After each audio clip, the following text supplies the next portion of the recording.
Selamat siang, jumpa lagi dengan Denok Ayu Novel. Bagaimana kabar sobat semua?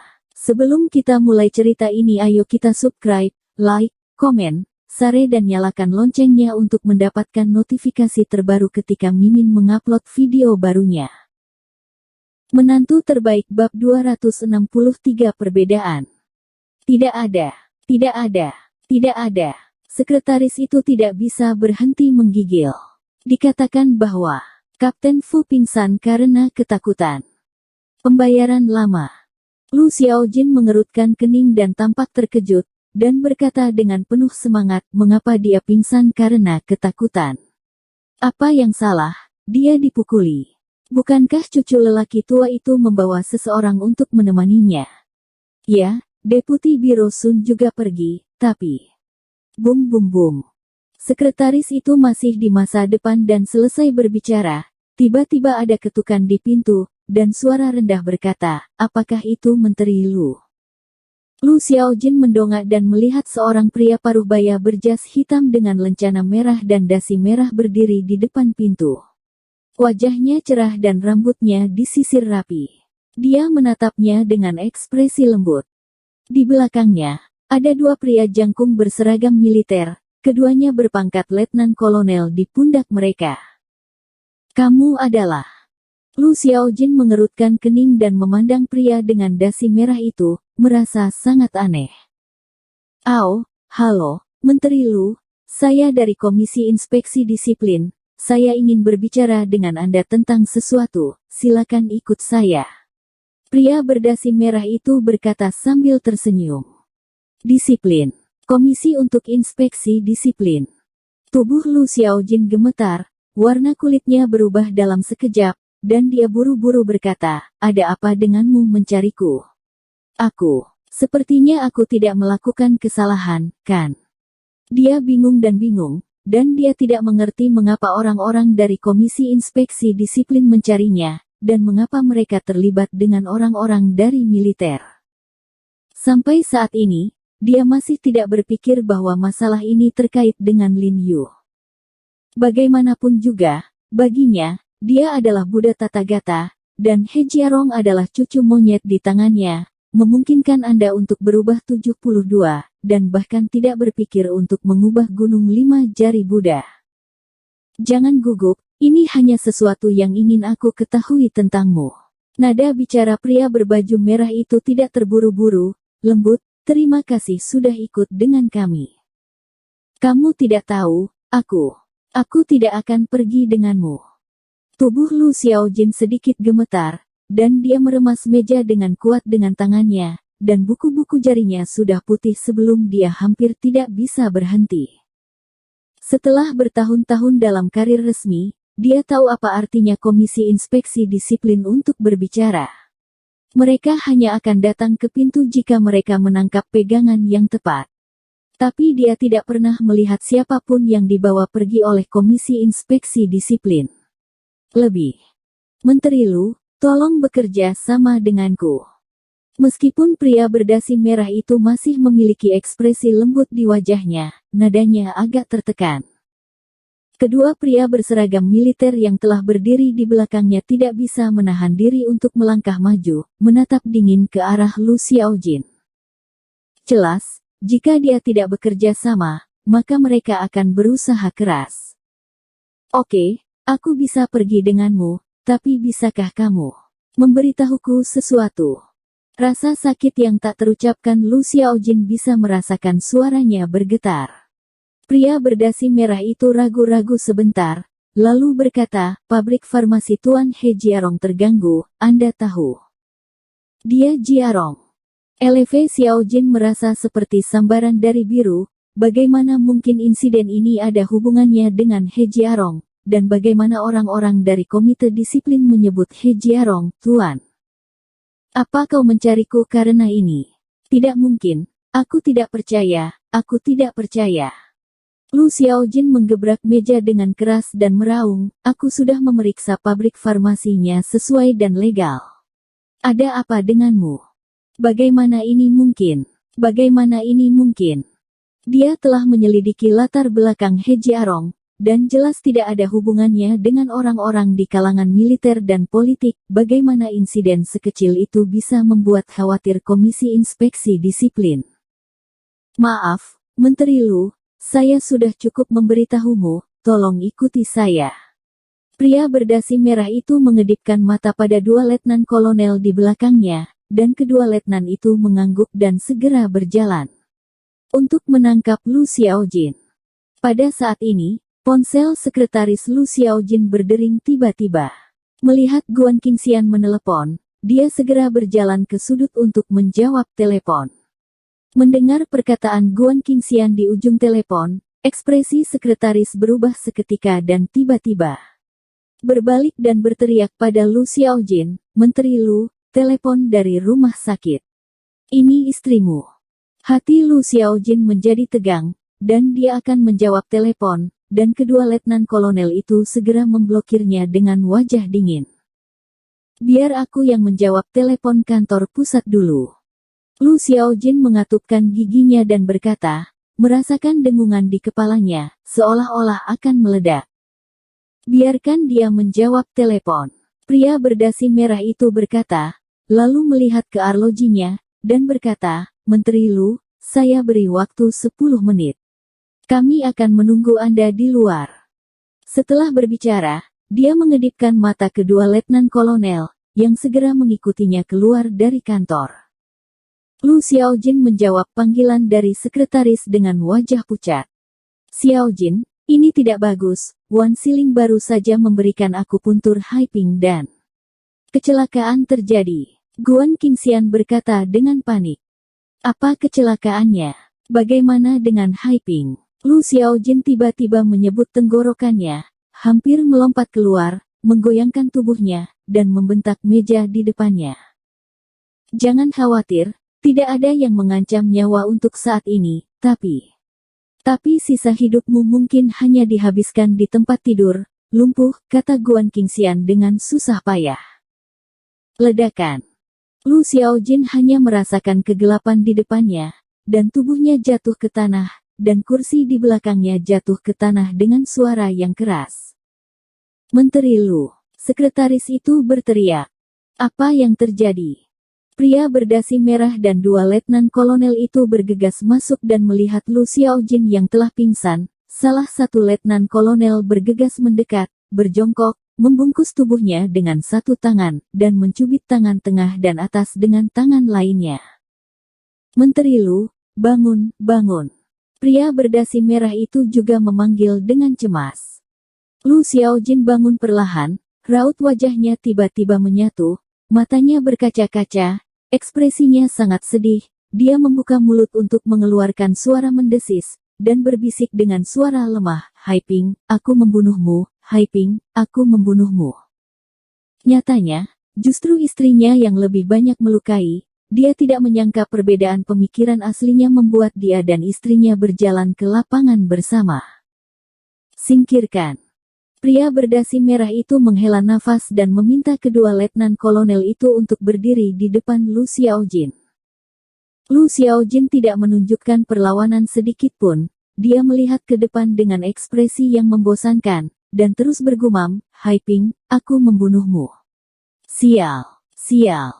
Seperti yang dipahami Lu Xiaojin, setelah orang-orang dari Komisi Inspeksi Disiplin membawanya pergi, dia tidak pernah kembali. Seperti dia tidak pernah kembali untuk hidup, dan ada juga Kapten Fu. 2 hari kemudian, Hao Ningyuan, Wakil Menteri Kementerian Kesehatan, menerima pemberitahuan dan diangkat sebagai menteri. Dibandingkan dengan Lu Xiaojin, Hao Ningyuan lebih jujur dan lebih bertanggung jawab, tetapi juga lebih konservatif. Dia tidak pernah meminta jasa tetapi tidak pernah gagal. Oleh karena itu, riwayat karirnya relatif sederhana. Jika bukan karena pemecatan Lu Xiaojin, dia tidak akan dapat mengambil posisi teratas. Keluarga Wan Siling sangat bahagia setelah mengetahui bahwa Lu Xiaojin dipecat. "Kakek, hebat. Awalnya, kami khawatir kamu melewatkan diagnosis dan pengobatan Huang Haiping.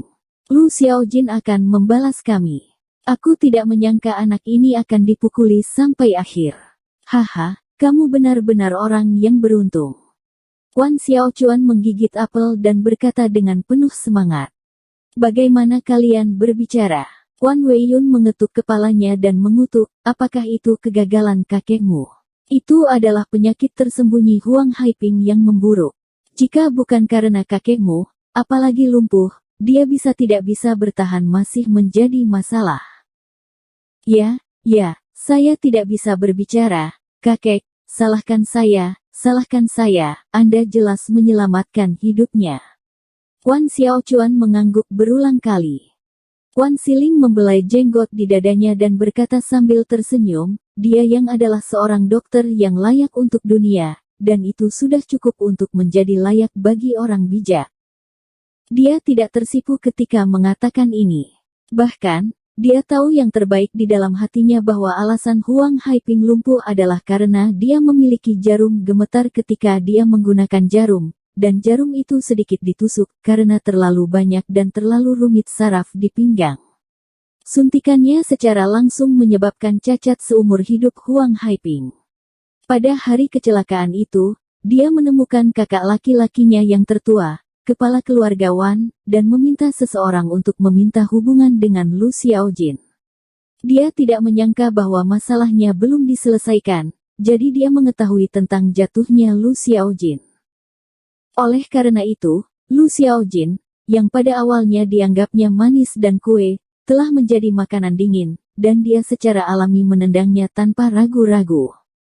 Kudengar menteri yang baru diangkat adalah wakil menteri Hao yang asli, kan? Tanya Wan Siling santai. Ya, Menteri Hao Ningyuan dan Hao. Wan Weiyun berkata dengan tergesa-gesa, aku tidak menyangka Lu Xiaojin akan meninggalkannya. Telepon dia. Aku ingat dia ingin mengajakku menemui dokter untuk keluarganya beberapa waktu lalu. Saat itu, aku hanya mengurus istri Lu Xiaojin, jadi aku tidak punya waktu untuk memberitahunya bahwa aku akan membatalkan semua janji dan pergi ke sana.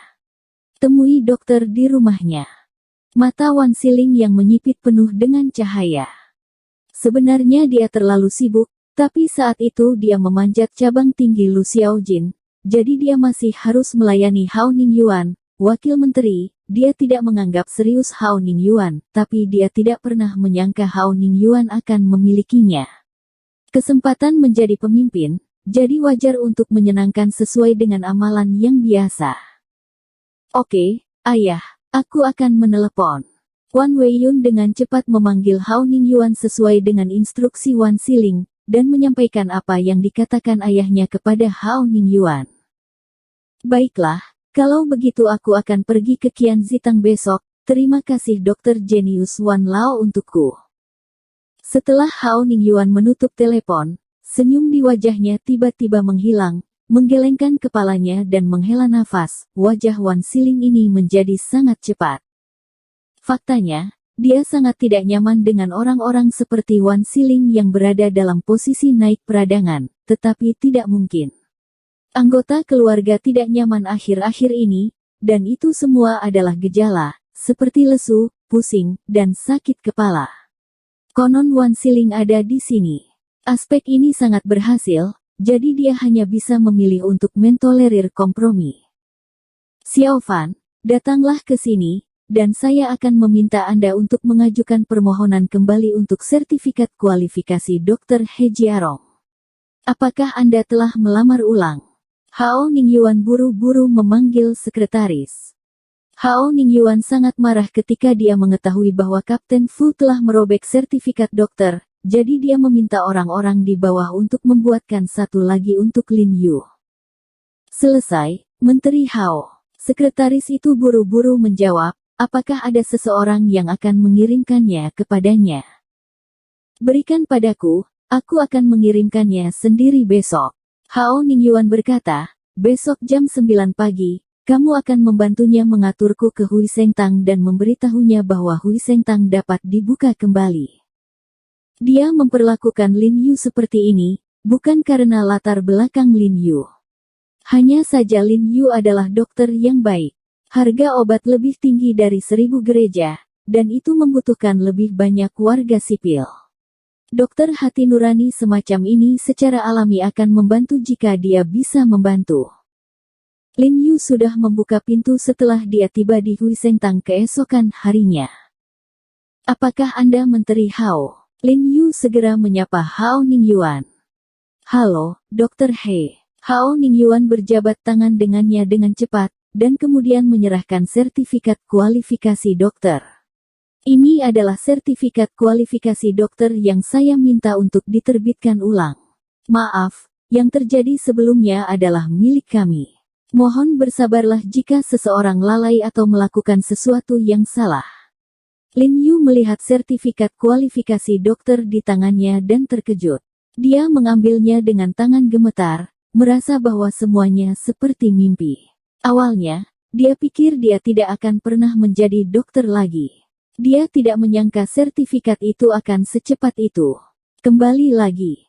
Yang lebih mengejutkannya adalah Hao Ningyuan datang kepadanya secara pribadi untuk meminta maaf. Dia mengangkat kepalanya dan melirik Hao Ningyuan, matanya penuh hormat. Dia bisa merasakan bahwa Hao Ningyuan berbeda dari Lu Xiaojin. Profesi medis kemungkinan besar akan membuka babak baru dengan keunggulan Hao Ningyuan. Direktur Hao, Anda tampaknya tidak terlihat sangat baik akhir-akhir ini. Apakah Anda menemukan sesuatu? Lin Yu melirik, melihat bahwa mata Hao Ningyuan gelap dan wajahnya kelelahan. Dia bertanya dengan prihatin. Oh, tidak apa-apa. Aku merasa sedikit mual akhir-akhir ini, dan aku akan menemui Wan Lao. Hao Ningyuan mengangguk, tidak apa-apa, kalau begitu aku akan pergi ke sana dulu. Menteri Hao tunggu sebentar. Lin Yu buru-buru memanggilnya, lalu lari kembali ke kamar dan mengisi tas kecil dengan beberapa borneol dan menyerahkannya padanya, berkata, saat kamu mengantuk dan tidak energik, kamu bisa mengambil nafas di depan hidungmu untuk menyegarkan pikiranmu. Oke, terima kasih banyak. Menteri Hao dengan cepat mengambilnya, menarik napas setelah masuk ke dalam mobil, dan menemukan bahwa itu benar-benar menyegarkan. Setelah dia tiba di Qianzitang, Wan Xiling, Wan Weiyun dan Wan Xiaochuan sudah menunggu di luar pintu, semuanya tersenyum. Beri aku sepotong borneol lagi. Hao Ningyuan menemukan bahwa bahan obat yang diberikan Lin Yu sangat bagus, dan itu sangat meredakan gejala kantuk dan pusingnya. Sopir dengan cepat mengambil selembar untuk Hao Ningyuan, dan pada saat yang sama sebuah bola kecil kertas tiba-tiba keluar dari tas. Direktur Hao, ada bola kertas di sini. Tampaknya dokter yang baru saja memasukkannya. Dia mengambil bola kertas dan menyerahkannya kepada Hao Ningyuan. Hao Ningyuan mengambilnya, membuka pintu dan keluar dari mobil, dan dengan rasa ingin tahu membuka bola kertas yang terlipat. Wan Xiling membungkukkan badannya dan tersenyum dan berkata, Menteri Hao ada di sini untuk mengemudi. Qianzitang penuh dengan. Masuk ke dalam mobil dan kembali ke Huisengtang. Sebelum Wan Xiling selesai berbicara, Hao Ningyuan tiba-tiba menyela dia dengan suara yang dalam. Wajahnya tiba-tiba berubah ketika dia melihat isi dari catatan itu, mengambil catatan itu di tangannya, berbalik dan masuk ke dalam mobil. Pengemudi tidak berani menunda. Begitu dia menginjak pedal gas, dia berbalik dan berlari tanpa jejak. Mulut terbuka Wan Xiling belum sempat menutup, dan Ye San membeku di tempatnya seolah membatu dalam sekejap, dengan ekspresi bingung di wajahnya.